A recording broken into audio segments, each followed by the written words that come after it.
اور جس کی بشارت کم و بیش 1,24,000 انبیاء کرام نے دی تھی، اب دھیرے دھیرے وہ وقت آ رہا ہے۔ آپ صلی اللہ علیہ وسلم کی آمد سے 2,500-3,000 سال پہلے ہی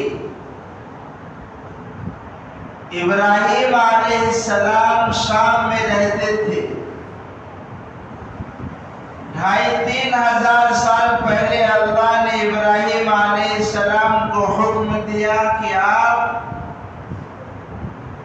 اپنی اہلیہ دودھ پیتے بچے کو مکہ المکرمہ کی بے آب ہو گیا وادی میں چھوڑ دیجیے۔ شام یہ مکہ سے 1,500 کلومیٹر کی دوری پر واقع یہ شہر اللہ کا حکم پاتے ہی ابراہیم علیہ السلام اپنی اہلیہ اور چھوٹے دودھ پیتے بچے کو چھوڑاتے ہیں۔ وہ شہر مکہ جس کی قسم اللہ نے کھائی ہے، لا اقسم بہذا البلد، میں قسم کھاتا ہوں اس شہر مکہ کی۔ اللہ جب یہ شہر مکہ تھا نہیں پہلے، ابراہیم علیہ السلام نے جب اپنی اہلیہ کو چھوڑا ہے، اپنے دودھ پیتے بچے کو چھوڑا ہے، تو یہ شہر نہیں تھا، یہ ریگستان تھے، پہاڑیں، کالے کالے پتھر، کوئی آبادی نہیں، نہ کوئی شہر نہ کوئی بستی۔ ابراہیم علیہ السلام نے جب چھوڑا اور چھوڑ کر جانے لگے، اہلیہ سے کچھ نہیں کہا، تو اہلیہ پیچھے پیچھے چلتی رہی، کچھ دور چلی ہے، سوال کرتی ہے کہ آپ ہمیں یہاں چھوڑ کر کیوں جا رہے ہیں؟ جب سامنے سے کوئی جواب نہیں مل رہا ہے تو اہلیہ کہتی ہیں کیا اللہ نے اس کا حکم دیا ہے؟ تب ابراہیم علیہ السلام نے فرمایا ہاں اللہ کا یہ حکم ہے۔ تو حضرت ہاجرہ رضی اللہ عنہا نے فرمایا کہ تب آپ جائیے، شوق سے جائیے، خوشی سے جائیے، جس اللہ کے حکم سے آپ ہمیں یہاں چھوڑ کر جا رہے ہیں، اب وہ اللہ ہمیں ضائع نہیں کرے گا۔ اس لیے آپ نے سنا ہوگا کہ جب ابراہیم علیہ السلام نے حضرت ہاجرہ کو چھوڑا تو کچھ کھجوریں اور بوتل میں پانی تھا۔ جب کھجوریں ختم ہو گئی، پانی ختم ہو گیا، آبادی تو ہے نہیں، پانی کہاں سے آئے گا؟ یہ کالے کالے پتھروں کا علاقہ ہے۔ جب توشہ ختم ہو گیا تو پریشان ہوئی، آخر بچے کو دودھ کیسے پلائیں گی؟ جب کچھ دانہ اپنے پیٹ میں جائے گا تو یہ دودھ اترے گا۔ تو آپ بھی پریشان ہیں کھانے پینے کے لیے، بچہ بھی تڑپ رہا ہے۔ اس تڑپنے کی حالت میں صفا پہاڑ پر چڑھتی ہے۔ صفا پہاڑ پر جب چڑھتی ہے، دیکھنے کے لیے کہیں کوئی پانی نظر آ رہا ہے یا نہیں، لیکن سوال ہوتا ہے جب یہ کالے کالے پہاڑوں کا علاقہ ہے، ریگستان ہے، تو ہر آدمی سمجھتا ہے یہاں پانی نہیں ہو سکتا ہے، پھر کیوں صفا پر چڑھی پانی تلاش کرنے کے لیے؟ اس لیے چڑھی کہ ان کو یقین تھا کہ جب اللہ کے حکم سے ہمیں یہاں چھوڑا جا رہا ہے تو اللہ کھانے پینے کا انتظام بھی کرے گا اور پانی یہیں کہیں ہوگا۔ اس لیے تلاش کرنے کے لیے اللہ کے یقین پر صفا پہاڑ پر چڑھتی ہے، پھر صفا سے مروہ پر آتی ہے۔ بیچ میں ایک نشیب علاقہ ڈھلان پہ تھوڑا ہے، جو لوگ حج اور عمرہ کیے، ہری لائٹیں لگی ہوئی ہیں، وہاں دوڑنا پڑتا ہے، وہاں سے بچہ دیکھتا نہیں تھا، اس لیے حضرت ہاجرہ جب وہاں پہنچتی تو دوڑتی تھی، اس ڈر کی وجہ سے کہیں میرے بچے کو کوئی بھیڑیا نقصان نہ پہنچائے۔ آپ اسی طرح صفا سے مروہ، مروہ سے صفا 7 چکریں لگاتی ہیں۔ 7 چکروں کے بعد جبرائیل علیہ السلام اللہ کے حکم سے آتے ہیں اور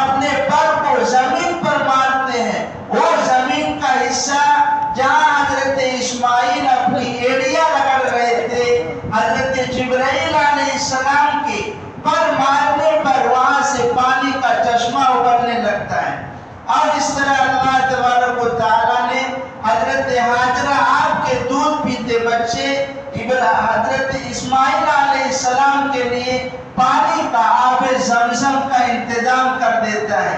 صدیاں گزر گئی، سالہ سال گزر گئے، آج بھی وہ زمزم ساری دنیا کے لوگ پیتے ہیں. اور اللہ کا یہ عجیب نظام ہے، پانی کہاں سے آتا ہے کسی کو نہیں معلوم، مگر آج تک کبھی پانی اس میں ختم نہیں ہوا، کبھی کم نہیں ہوا. جتنا نکالو گے اتنا ہی وہ پانی ابلے گا، اتنا ہی اس کے چشمے اور فوارے پھوٹیں گے. اس طریقے سے اللہ تبارک و تعالیٰ نے حضرت ہاجرہ اور حضرت اسماعیل دودھ پیتے بچے کے لیے خوراک کا انتظام کیا. یہ ریگستان علاقہ ہے، پہاڑی علاقہ ہے، کوئی آبادی نہیں ہے. اچانک کچھ دنوں کے بعد ایک قبیلہ گزرتا ہے یمن سے، جس کا نام ہے قبیلہ جرہم. جب اس قبیلے نے دیکھا کہ مکہ المکرمہ کی ریگستان علاقوں میں چند پرندے فضا میں اڑ رہے ہیں، تو ان کو خیال ہوا کہ اس ریگستان علاقے میں اگر پانی ہوتا ہے تو ہی پرندے اڑتے ہیں، اس کا مطلب کہ یہاں پانی ہے. اس لیے یہ قبیلہ جرہم یہاں آتا ہے. حضرت اسماعیل علیہ السلام کی شادی اسی میں ہوتی ہے، قبیلہ جرہم میں. یہ قبیلہ حضرت اسماعیل علیہ السلام بڑے ہوتے ہیں، 130 یا 137 سال تک آپ کی عمر ہے. حضرت ابراہیم، اسی بیچ میں یہ واقعہ پیش آیا. اللہ تبارک و تعالیٰ نے حضرت ابراہیم علیہ السلام کو حکم دیا کہ اپنے لخت جگر کے ساتھ میرے گھر کی تعمیر کریے. اللہ تبارک و تعالیٰ نے حکم دیا تو حضرت ابراہیم اور حضرت اسماعیل علیہ السلام نے اللہ کے گھر کی تعمیر فرمائی. جب کعبہ کی تعمیر ہو چکی، اللہ کا گھر بن گیا، تو ابراہیم علیہ السلام نے انعام مانگا. آپ نے دیکھا ہوگا دعاؤں میں لکھا ہوتا ہے پہلے ہلائیں پھر استعمال کریں. پہلے ابراہیم علیہ السلام سے اللہ نے بہت امتحان لیے تھے. حضرت ابراہیم علیہ السلام ان امتحانات میں کامیاب ہو گئے. اب انعام دینے کا نمبر آیا ہے، اللہ تعالیٰ انعام دینے والے ہیں. تو حضرت ابراہیم علیہ السلام نے انعام میں وہ مانگا، ربنا وبعث فیہم رسولا منہم یتلو علیہم آیاتہ ویزکیہم وَيُعَلِّمُهُمُ الْكِتَابَ وَالْحِکْمَةَ. میرے پیارے اللہ، حضرت آدم علیہ السلام سے لے کر سیدنا عیسیٰ علیہ السلام تک کم و بیش 1,24,000 انبیاء کرام نے اس دنیا کو سجایا، محنتیں کی، اس کو سنوارا. کس کے لیے؟ پیغمبر آخر الزمان صلی اللہ علیہ وسلم آنے والے ہیں. ہر پیغمبر نے اپنی قوم کو، اپنی امتوں کو بشارت سنائی. ایک پیغمبر آئے گا جب ظلمت ختم ہو جائے گی، تاریکی ختم ہو جائے گی. اے اللہ، میں نے آپ کا حکم ہوا، میں نے اپنے بچے کے گلے پر چھری چلائی. آپ کا حکم ہوا، ہم نے اپنے بیوی اور بچوں کو ریگستان علاقے میں چھوڑ دیا. آپ کا حکم ہوا، آپ کے گھر کی ہم نے تعمیر کی. یا اللہ، اس دنیا میں تو کوئی ہمیشہ رہنے کے لیے نہیں آیا، میں بھی چلا جاؤں گا، لیکن ایک انعام مانگنا چاہتا ہوں. گھر تو ہم نے بنا دیا ہے، کعبہ کی تعمیر ہم نے کر دی ہے. اب اس گھر کو آباد کرنے والا، اس گھر میں عبادت کرنے والا، یہاں سے اسلام کا علم بلند کرنے والا، تاریکی کو دور کرنے والا، ظلمت کو ختم کرنے والا وہ نور ہمیں بھیج دیجیے جسے آپ بھیجنے والے ہیں. وہ میرے خاندان میں آپ بھیج دیجیے. اللہ تبارک و تعالیٰ نے اس طریقے سے حضرت ابراہیم علیہ السلام کی دعا فرمائی، دعا قبول فرمائی. یہ قبیلہ جو جرہم آ کر یہاں آباد ہوا، 130 یا 37 سال تک حضرت اسماعیل علیہ السلام کعبہ کے متولی رہے. سارا انتظام دیکھ ریکھ آپ ہی کے ذمہ تھا. آپ کا انتقال ہو گیا، آپ کی وفات ہوئی، تو آپ کے 2 صاحبزادوں نے اس کی بات دور سنبھالی. ذرا دھیان سے سنیے گا، میں ترتیب سے چل رہا ہوں. بات دور حضرت اسماعیل علیہ السلام کے 2 صاحبزادوں نے سنبھالی. یہ 2 صاحبزادے بھی جب چلے گئے تو اب بیت اللہ کی دیکھ ریکھ، اس کی تربیت کا نظام سارا حضرت اسماعیل علیہ السلام کے نانا کے سپرد ہوا. یعنی اب یہ نظام جو کعبۃ اللہ کے تعلق سے اس کی تربیت اور متولی کا یہ نظام کدھر منتقل ہوا؟ قبیلے جرہم آپ کے نانا کی طرف. جب ادھر یہ منتقل ہوا تو چند سالوں تک قبیلے جرہم اس کی دیکھ بھال کرتے رہے. پھر بعد میں بنو عدنان کا کچھ سال تربیت کا نظام رہا ان کے سپرد. اس کے بعد ایک قبیلہ ہے قبیلے بنو خزاعہ، اس نے زبردستی کعبۃ اللہ کی تربیت اپنے ذمہ کر لی، اس کا نظام اپنے ہاتھ میں لے لیا. اس میں کیا تھا؟ حاجیوں کو پانی پلانا، یعنی سمجھ لی سرداری تھی. اس کے آواز پر سب لوگ لبیک کہا کرتے تھے. یہ بنو خزاعہ چند سالوں تک اس کی حکومت رہی. 300 اس طرح کچھ سال بنتے ہیں کہ یہ بنو خزاعہ قابض رہا زبردستی. اب یہ نظام قبیلے جرہم سے بنو خزاعہ میں منتقل ہوا، یعنی کعبہ کی تولیت، اس کا نظام، اس کی دیکھ ریکھ کون لے لیا زبردستی؟ قبیلے بنو خزاعہ. پھر ایک بچہ پیدا ہوتا ہے، ایک بچہ پیدا ہوتا ہے جس کے والد انتقال کر جاتے ہیں. پھر ماں دوسرا نکاح کرتی ہے. جب ماں دوسرا نکاح کرتی ہے تو یہ ماں اس بچے کو لے کر ملک شام میں آباد ہو جاتی ہے. ملک شام میں جب آباد ہوتی ہے تو وہ جو بچہ ہے جب جوان ہوتا ہے، دھوپ اور ساؤں کو جھیلتا ہے، زندگی کے نشے و فراز کو جب سمجھتا ہے اور جب جوان ہوتا ہے تو اسے یاد آتا ہے کہ میرا خاندان جو قریش ہے، میرا خاندان، اس خاندان میں تو کعبہ کا ساری دیکھ بھال کی، اس کی تولیت کا نظام تھا. اس لیے یہ مکہ آتا ہے یہ بچہ، اور مکہ آ کر قبیلے بنو خزاعہ جو زبردستی سارا نظام اپنے ہاتھ میں لے لیتا ہے، اس سے یہ بچہ اپنے قبیلے والوں کو یعنی قبیلے قریش کو ایک جگہ متحد کر کے جنگ لڑتا ہے اور فتح یاب ہو جاتا ہے. پھر اس طریقے سے اس بچہ سارا نظام اپنے ہاتھ میں لے لیتا ہے. یہ کون سا بچہ ہے؟ یہ بچہ ہے قصی. کیا نام اس کا؟ رسول اللہ صلی اللہ علیہ وسلم کا جو نسب نامہ ہے، محمد بن عبداللہ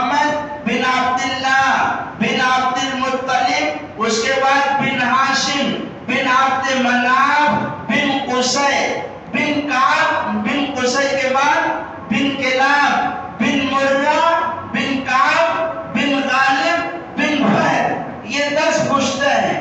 اس کے بعد بھی ہے مگر 10 پشتوں تک کم سے کم ہر آدمی کو یاد رہنا چاہیے. اس کے بعد بھی اور پشتے ہیں جو بخاری شریف میں، میں بھی اتنا ہی یاد کیا ہوں. رسول اللہ صلی اللہ علیہ وسلم، یہ جو اس کو یاد رکھیے گا، یہ رسول اللہ صلی اللہ علیہ وسلم کن کے ساتھ جاتے ہیں؟ نام بولتے جائے. حضرت عبداللہ کے. حضرت عبداللہ کن کے ساتھ جاتے ہیں؟ عبد المطلب کے. عبد المطلب کس کے ساتھ جاتے ہیں؟ ہاشم کے. ہاشم کس کے ہیں؟ عبد مناف کے. عبد مناف کس کے ہیں؟ قصی کے. یہی بچہ تھا یہ قصی. یہ بچہ تھا جو اس کی ماں بچے کو لے کر کہاں آباد ہو گئی تھی؟ ملک شام میں.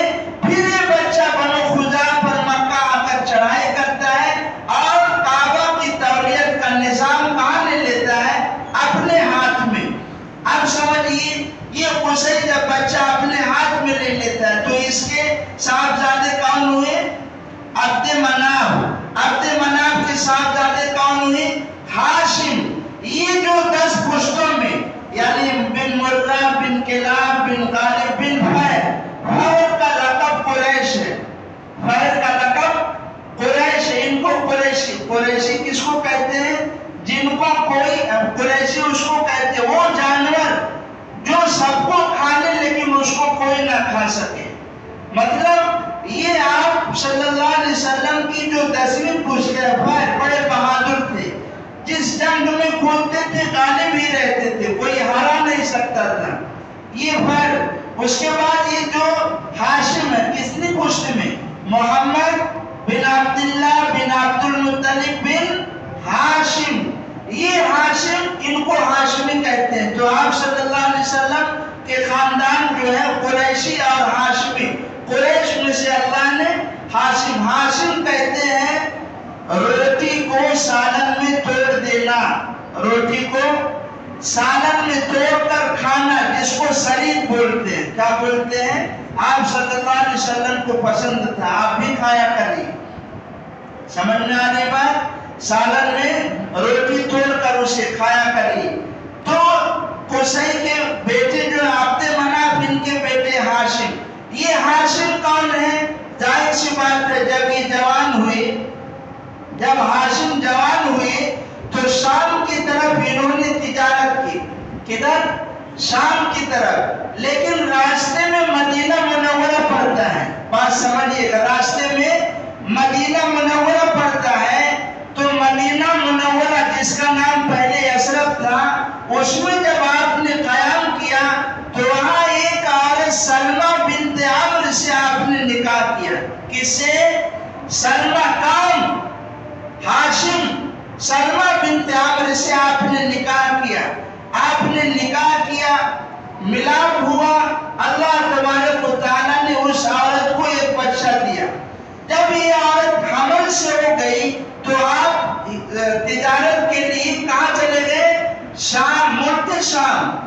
وہیں پر آپ کی طبیعت خراب ہو گئی اور فلسطین کے شہر غزہ میں آپ کا انتقال ہوا۔ کس کا؟ حضرت ہاشم کا۔ ہاشم کا انتقال کہاں ہوا؟ فلسطین کے شہر غزہ میں، جہاں آج کل اسرائیل بمباری کر رہا ہے۔ یہ رسول اللہ صلی اللہ علیہ وسلم کے خاندان میں تھے۔ پر دادا، لکڑ دادا، سکر دادا، یہ سب آتے ہیں۔ حضرت ہاشم کا جب انتقال ہوا، ادھر مدینہ منورہ میں جس عورت سے نکاح ہوا تھا، اسے بچہ جب پیدا ہوتا ہے، اس بچے کا نام شیبہ رکھا جاتا ہے۔ کیا رکھا جاتا ہے؟ شیبہ جب نام رکھتے ہیں، اس بچے کے سر میں کچھ سفید بال تھے، اس لیے ان کا نام کیا رکھا؟ شیبہ۔ یہ شیبہ جب بچہ رکھا جاتا ہے، ادھر ان کا انتقال ہو گیا فلسطین کے شہر غزہ میں، اور ہاشم کی بیوی بچہ جنم دیتی ہے۔ اس بچے کا نام جب شیبہ پڑا، کچھ دنوں کے بعد خبر یہ ملی ہاشم کے بھائی کو کہ میرا بھائی، ہاشم کے بھائی ہاشم کے بھائی مطلب ہیں۔ ہاشم کے بھائی کون ہے؟ مطلب۔ ان کو جب خبر لگی کہ میرے بھائی نے نکاح کیا تھا مدینہ المنورہ میں اور ایک اولاد بھی ہے، تو پھر پتہ لگا کر مدینہ منورہ گئے۔ اور جب مدینہ پہنچے تو کیا دیکھتے ہیں کہ چند بچے کھیل رہے ہیں، جس میں ایک شیبہ جو بچہ تھا وہ بھی تیر چلا رہا ہے۔ جب تیر نشانے پر لگتا ہے تو اچھل کر سینہ تان کر کہتا ہے میں قریشی ہوں، میں قریشی۔ جب یہ مطلب دیکھتے ہیں اس بچے کو تو اس سے پوچھتے ہیں کہ تم کہاں کے رہنے والے ہو؟ تو لوگ بتاتے ہیں کہ اس کے ابا ہاشم انہیں یہاں نکاح کیے تھے اور اصل وہ کہاں کے رہنے والے تھے؟ مکہ کے۔ تو اس اعتبار سے یہ قریشی ہوا۔ انہوں نے اپنے بھابھی سے سفارش کی، اپنے بھابھی سے یعنی سلمہ بنت عمرو سے سفارش کی کہ اس بچے کو آپ بھیج دیں، لیکن بھابھی بھیجنے کو تیار ہی نہیں ہے۔ لیکن مطلب نے زور لگایا اور سفارش کی کہ بھیج دیجیے، ہم اسے باپ کی جگہ پر کعبہ کا نظام ان کے سپرد کرنا چاہتے ہیں، اللہ کے گھر بیت اللہ کی تولیت کا نظام ان کے حوالے کرنا چاہتے ہیں۔ تو بہت ساری باتیں ہوئی تو ماں مان گئی، بھیج دیا۔ اب یہ مطلب اپنے پیچھے اس بچے کو بٹھا کر جب مدینہ میں آتے ہیں تو مدینہ میں مکہ المکرمہ میں جب داخل ہوتے ہیں تو لوگ تو دیکھے نہیں تھے شیبہ کو، اس بچے کو دیکھے نہیں تھے، اس لیے لوگوں کے ذہن میں خیال ہو گیا کہ یہ بچہ عبد المطلب کا غلام ہے۔ کیا ہے یہ؟ ان کے جو بھائی تھے ہاشم کے مطلب، ان کا غلام ہے، اس لیے لوگوں نے کہنا شروع کر دیا عبد المطلب۔ عبد کے معنی غلام کے آتے ہیں، اس لیے لوگوں نے کیا کہنا شروع کر دیا؟ عبد المطلب۔ تو اصل نام کیا ہے آپ کے دادا کا؟ شیبہ، لیکن اتنا مشہور ہوئے کہ اصل نام چھوٹ گیا اور آپ کے دادا کا نام کیا مشہور ہو گیا؟ عبد المطلب۔ اب یہاں سے آگے سلسلہ چلتا ہے، عبد المطلب۔ اب یہ شیبہ جو عبد المطلب کے نام سے مشہور ہوئی، یہ کون ہے؟ آپ صلی اللہ علیہ وسلم کے دادا ہیں۔ اب ہاشم عبد المطلب، یہ جو ہاشم کے بھائی تھے مطلب، یہ سارا نظام کس کے حوالے کرتے ہیں؟ شیبہ کے، یعنی آپ صلی اللہ علیہ وسلم کے دادا عبد المطلب کے۔ اسی بیچ میں ایک واقعہ پیش آتا ہے، جس واقعے کا تذکرہ اللہ نے سورۃ الفیل میں کیا ہے۔ أَلَمْ تَرَ كَيْفَ فَعَلَ رَبُّكَ بِأَصْحَابِ الْفِيلِ أَلَمْ يَجْعَلْ كَيْدَهُمْ فِي تَضْلِيلٍ وَأَرْسَلَ عَلَيْهِمْ طَيْرًا أَبَابِيلَ۔ آپ متولی ہیں کس کے؟ بیت اللہ کے۔ آپ کے دادا آپ صلی اللہ علیہ وسلم کے 50 یا 55 دن پہلے یہ واقعہ پیش آتا ہے کہ یمن کا رہنے والا ایک بادشاہ ابرہہ، اس کو حسد ہوتا ہے، جلن ہوتا ہے کہ لوگ، میں بادشاہ ہوں تو لوگ کا مکہ میں کیوں حج کرنے جاتے ہیں، وہاں پر کیوں عمرہ کرنے جاتے ہیں، جس کی وجہ سے ایک فردی 2 نمبری اس نے کعبہ بنایا، کہاں پر؟ یمن میں، اور آرڈر جاری کر دیا کہ سارے لوگ اب حج اور عمرہ یہی کریں گے۔ اب بتائیے، بات سب سمجھے نا؟ قبیلہ جرہم کہاں سے آیا تھا؟ یمن سے۔ تو آپ کا جو خاندان اوپر تک ہے وہ یمن بھی تھے، عربی لوگ وہاں بھی تھے، اصل نسل والے۔ تو ان کو گوارا نہ ہوا کہ ابرہہ بادشاہ فرضی کعبہ بنا کر زبردستی تھوپ رہا ہے، اس لیے کسی نے پاخانہ کر کے اس پاخانے کو اس بناوٹی اور نقلی کعبہ پر پوت دیا۔ ادھر کوئی آگ جلایا تھا جس کی وجہ سے آگ کا اثر ہوا اور کچھ حصہ اس کا جل گیا، نقلی جو کعبہ اس نے بنایا تھا۔ اب ہونا کیا چاہیے کہ جو اصل مجرم ہے اسے پکڑو، اس کو سزا دو، لیکن بادشاہی کے گھمنڈ میں اس نے کہا، کیا ارادہ کیا؟ چڑھائی کر دی، کدھر؟ کعبہ کو اٹھانے کے لیے 60,000 کا لشکر لے کر روانہ ہوتا ہے۔ اس لشکر میں پہلی نئی چیز جو دیکھنے کو مل رہی تھی کہ یہ لشکر ہاتھیوں والا تھا، یہ لشکر ہاتھیوں والا تھا۔ راستے میں بہت سے قبیلے، عرب قبیلے مزاحمت کیے، روکنے کی کوشش کیے، مگر سب شکست کھا گئے۔ اور اس شکست کھانے میں اللہ نے راز رکھا تھا کہ اس کمبخت کو، مردود کو آنے دو، اس کا مقابلہ میں خود کروں گا، اور ایسی چیز سے کروں گا کہ یہ سوچ بھی نہیں سکتا۔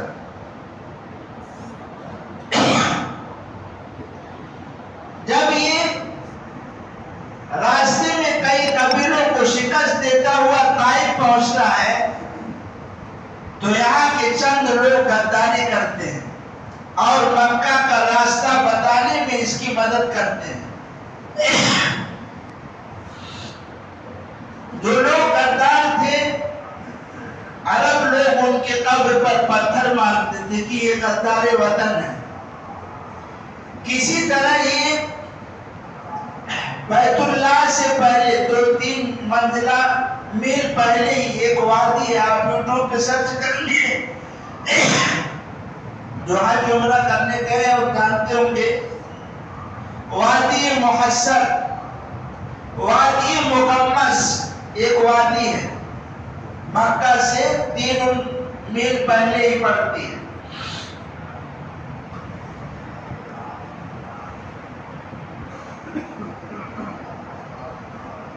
یہ یہیں رک گیا۔ کعبہ کے جو لوگ تھے، یعنی مکہ کے رہنے والے جو لوگ تھے، ان کے اونٹ چلنے کے لیے اطراف میں جاتے تھے تو اس نے اپنا پڑاؤ یہی ڈالا، اور جو اونٹ چل رہے تھے کئی لوگوں کے اونٹ اس پر اس نے قبضہ جما لیا، کس نے؟ ابراہیم نے، اور پیغام بھیجوایا مکہ کے جو سردار تھے آپ کے دادا عبد المطلب آئے، جب اس نے ابراہیم نے دیکھا تو عزت اور احترام میں اپنے تخت سے نیچے اتر کر فرش پہ بیٹھ گئے آپ کے ساتھ۔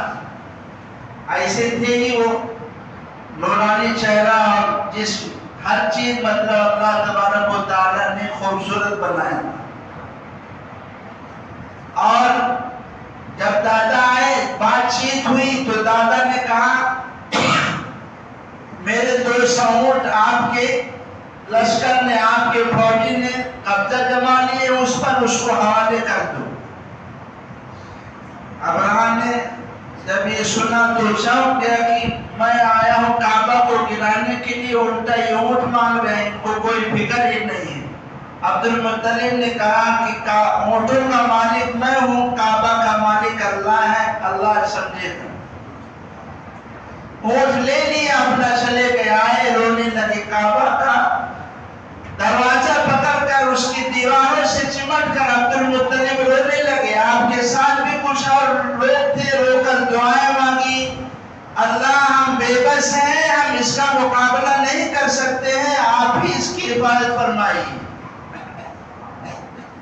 اور آپ سردار تھے، اعلان کیا مکہ کے لوگوں کو اپنا سامان لے کر شہر کو خالی کر دو۔ سارے لوگ اپنا اپنا سامان لے کر ادھر ادھر نکل گئے۔ اس کی پلاننگ کیا تھی کہ زنجیروں سے کعبہ کی دیواروں کو باندھ کر ہاتھی کے پیروں پہ باندھ دیا جائے گا، اور یوں ہر سمت سے جب ہاتھی کھینچیں گے تو کعبہ کی دیوار گر جائے گی۔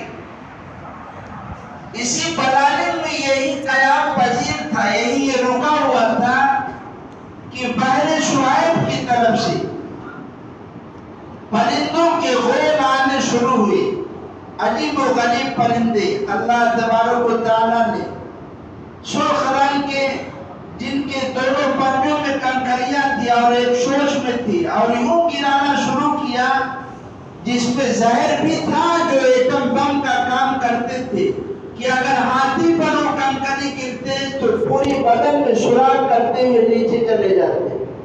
سارا لشکر یوں اللہ نے تباہ اور برباد کر دیا، جس کا نقشہ اللہ نے کدھر کھینچا ہے؟ سورۃ الفیل میں۔ جب یہ واقعہ ہوا تو آپ کے دادا عبد المطلب کی اور شہرت ہو گئی، آپ کی سرداری اور چمک گئی، اور آپ کے خاندان کو لوگ اور عزت کی نگاہ سے دیکھنے لگے۔ اور پھر بیچ میں نے بتایا تھا کہ جب آپ سردار ہوئے پھر زمزم کی خدائی کا کسی بیان میں بتایا تھا، یاد ہے کہ نہیں ہے؟ یاد رکھا کریں کہ زمزم کی خدائی میں خواب دیکھا کہ فلاں جگہ زمزم ہے،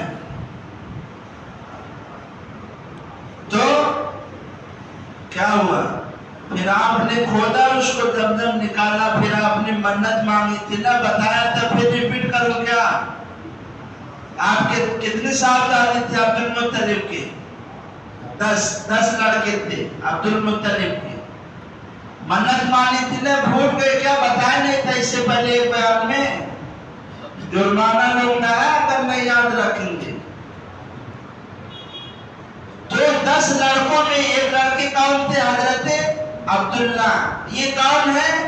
آپ صلی اللہ علیہ وسلم کے صاحبزادے، ارے والد محترم، جزاک اللہ، وہ سبقت لسانی ہے، زبان پھسل جاتی ہے۔ حضرت عبداللہ یہ آپ صلی اللہ علیہ وسلم کے والد جان ہے، ابو جان ہے۔